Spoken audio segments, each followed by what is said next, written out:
बिस्मिल्लाहिर्रहमानिर्रहीम। अस्सलाम वालेकुम। हकीकत टीवी साइंस एंड हेल्थ में खुश आमदीद। आज आपको हम बताएंगे कि किस तरह 90% लोग पूरी दुनिया के अंदर गलत पोजीशन पर सोते हैं और उसका उनको क्या नुकसान उठाना पड़ता है कि उनको अंदाज़ा नहीं है उनको क्या क्या बीमारियां हो रही हैं, क्या प्रॉब्लम्स हो रही हैं, और इवन के बहुत सारे लोग नफ्सियाती प्रॉब्लम्स का शिकार हो रहे हैं, लेकिन उनको पता नहीं है कि असल में गलत पोजीशन से सोने की वजह से ये तमाम प्रॉब्लम्स होती हैं। देखिए, आम रूटीन के अंदर 3 तरह से लोग सोते हैं। एक साइड स्लीपर होता है, एक बैक स्लीपर और एक स्टमक स्लीपर। ये स्टमक स्लीपर असल में सबसे ज्यादा खतरनाक है। देखिए, हर इंसान आराम के लिए नींद का मोहताज होता है, लेकिन सोने की पोजीशन को आप लाजमी अपने दिमाग में रखें कि अगर आप अपनी पूरी जिंदगी में, मिसाल के तौर पर 60 साल की जिंदगी हो, उसमें अगर 12 घंटे लोग सो जाते हैं तो आप सोचें कि टेक्निकली तो आप 30 साल जिंदा रहे और बाकी के 30 साल आपने सोकर गुजारे। अगर आप गलत पोजीशन में लेटकर सोते हैं तो सोच लीजिए कि आपने आधी ज़िंदगी गलत गुजारी और 8 से 10 साल के बाद आपको जिस्मानी मसाइल का वो सामना करना पड़ सकता है, और स्टिल बहुत सारे लोगों को इसकी प्रॉब्लम हो रही है। हकीकत टीवी साइंस एंड हेल्थ की इस वीडियो को लाइक करें, चैनल को सब्सक्राइब करें और बेल आइकन पर ज़रूर क्लिक करें। तो सोने के दौरान आपका जिस्म और दिमाग ही आराम नहीं करता, बल्कि आपकी हड्डियां भी रेस्ट करती हैं।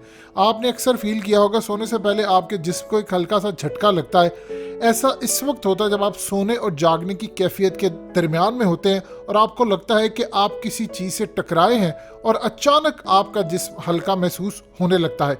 असल में आप जब गहरी नींद में चले जाते हैं, ये जो झटका होता है ये आपके असाब को सीधे और रिलैक्स करने के लिए होता है, और यही वजह है कि आप गहरी नींद में चले जाते हैं। लेकिन ऐसी पोजीशन में सोना जिससे आपके जिस्म में किसी हड्डी, जोड़ या असाब पे गलत दबाव पड़ता हो, मुस्तकबिल में आपके लिए बहुत ज़्यादा प्रॉब्लम खड़ी करता है। जरा समझ लीजिए कि 90% लोग कौन सी गलतियां करते हैं, कौन सी गलत तरीकों पर पोजीशन पर सोते हैं जिससे उनको बहुत सारी प्रॉब्लम होती है। ये सोने के दौरान सबसे जो कॉमन गलती है सबसे ज़्यादा, वो है स्टमक के बल आप सोते हैं, यानी मैदे पर प्रेशर या बोझ रखकर सोना। अब जिसको आप कहते हैं कि आप उल्टा होकर सोते हैं। अब थोड़ी सी देर के लिए तसव्वुर करें कि आप सीधे लेटे हैं और कोई आपके सीने पर पत्थर रख दे, तो आपको कितनी बेआरामी होगी। बिल्कुल इसी तरह की बेआरामी हमारा मैदा महसूस करता है। इवन कि जब हम उल्टा लेट कर सोते हैं, हमारी नींद के दौरान मैदे ने इस गज़ा को हजम करना होता है जो हम सोने से पहले खाते हैं। अब आप सोचें कि आपने सोने से पहले एक गज़ा ली है, अब मैदा उसको हजम कर रहा है, लेकिन आप उल्टे लेटे हुए हैं, तो इसके जो नुकसानात हैं वो आप सोच भी नहीं सकते कितने ज़्यादा है। सबसे पहले तो जो आपके स्टमक या मैदे पर जो बोझ पड़ता है, इससे आपकी सबसे पहले याद रखिएगा कारकर्दगी डेली लाइफ की मुतासिर होती है, आपको प्रॉब्लम होती है। दूसरा नुकसान ये होता है कि बोझ पड़ने से मैदे पर जो प्रेशर बढ़ता है उससे आपकी रीढ़ की हड्डी को भी प्रॉब्लम होती है। ऑलरेडी आपकी मैदे में गज़ा की वजह से प्रेशर बना होता है।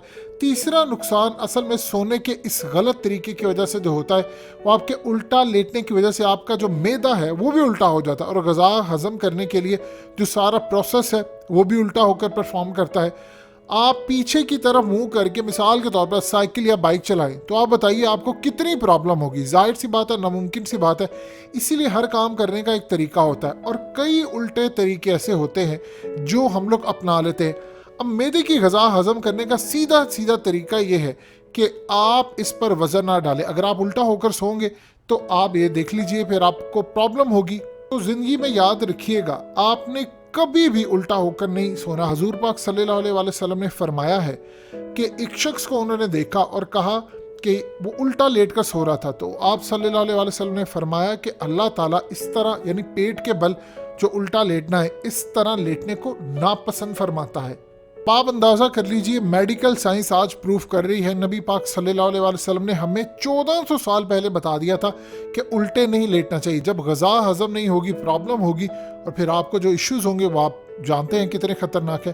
हमारा मसला ये होता है कि हम सुन्नत पर अमल नहीं करते। इसके अलावा उल्टा लेट कर सोने का ये नुकसान होता है कि रीढ़ की जो हड्डी के इर्द गिर्द वो शरियाने जिनका काम दिमाग तक खून पहुँचाना होता है, इनमें खिंचाव पड़ सकता है, जिससे दिमाग के कुछ हिस्सों को खून की सप्लाई ठीक नहीं होती, इंसान की मौत तक वाक़या हो जाती है। आपकी जो पसली होती है उस पर एक्स्ट्रा वजन पड़ता है, वो सिकुड़ जाती है और आपके फेफड़ों के लिए अंदर घुटन बन जाती है। लिहाजा सांस लेने के लिए जो फेफड़ों ने जितना फैलना और सिकुड़ना होता है वो स्पेस भी नहीं बनती। इवन कि कई जो लड़कियां हैं खास तौर पर उनके लिए उल्टा लेट कर सोना तो बहुत ही ज्यादा डेंजरस है।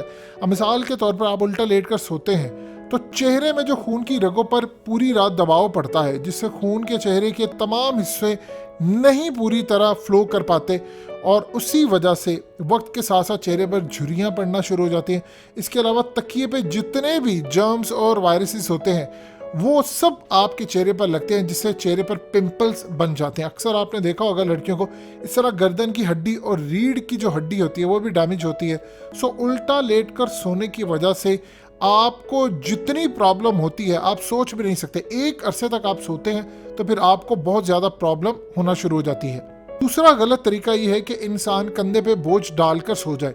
देखिए, इसे करवट के बल सोने के साथ कंफ्यूज मत करें। एक चीज़ समझ लें, क्योंकि करवट के बल सोना और बेकंधे के बल सोना ये दो डिफरेंट चीज़ें हैं। इसका फ़र्क आप इस तरह समझिए कि कंधे के बल सोने का मतलब ये होता है कि आपके जिस्म का जो वज़न है वो बराह रास्त आपके कंधे पर पड़ा है। इंसान गहरी नींद में सो रहा होता है और कंधे के जोड़ दुखने का अंदाज़ा इसको होता ही नहीं है, वो सोया रहता है। मगर कंधे के जो जॉइंट्स होते हैं असल में इन पर जब प्रेशर पड़ता है तो प्रेशर की वजह से जलन और दुखने का एहसास जारी रहता है।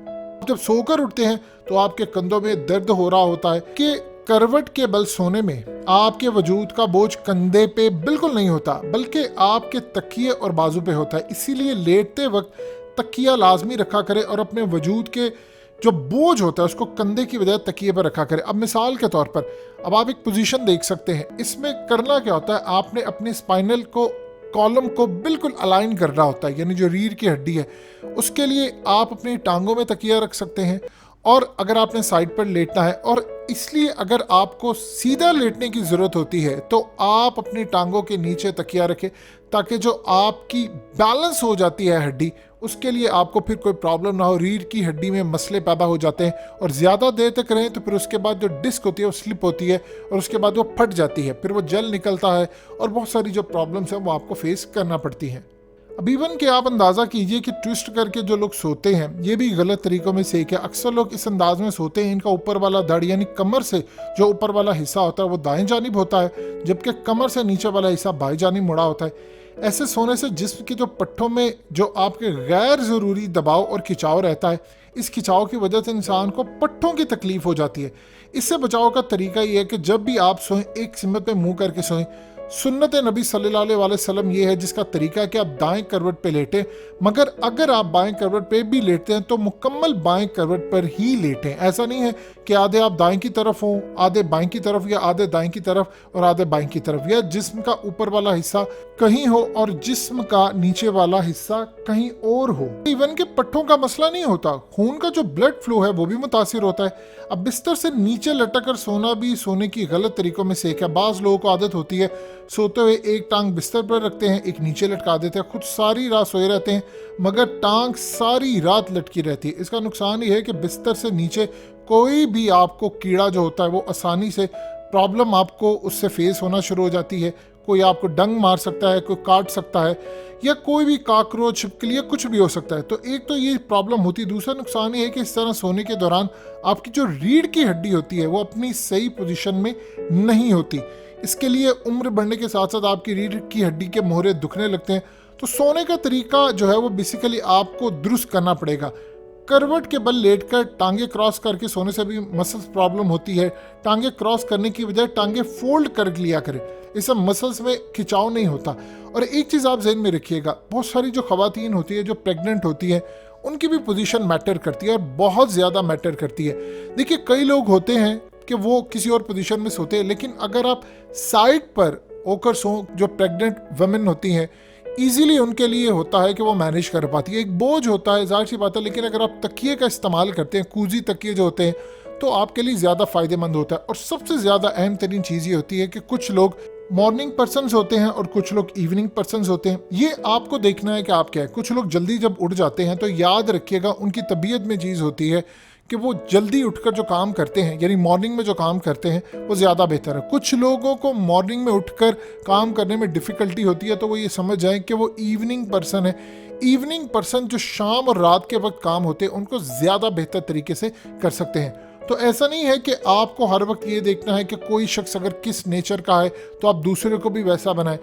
इस तरह की सूरत हाल जो होती है उससे आपको बचना है। ये वो तमाम मेथड्स हैं जिनको अपनाकर आप अपनी स्लीपिंग हैबिट्स को बेहतर कर सकते हैं और आप अपनी बॉडी और अपने तमाम स्ट्रक्चर्स को बेहतर करने के साथ साथ अपनी लाइफ भी ज़्यादा बढ़ा सकते हैं। और हेल्दी लाइफ जीना आपका हक है। हकीकत टीवी साइंस एंड हेल्थ की इस वीडियो के नीचे कमेंट ज़रूर कीजिए, अपनी राय का इजहार ज़रूर करें और इस वीडियो को हर जगह शेयर करते हुए चैनल को सब्सक्राइब ज़रूर करें।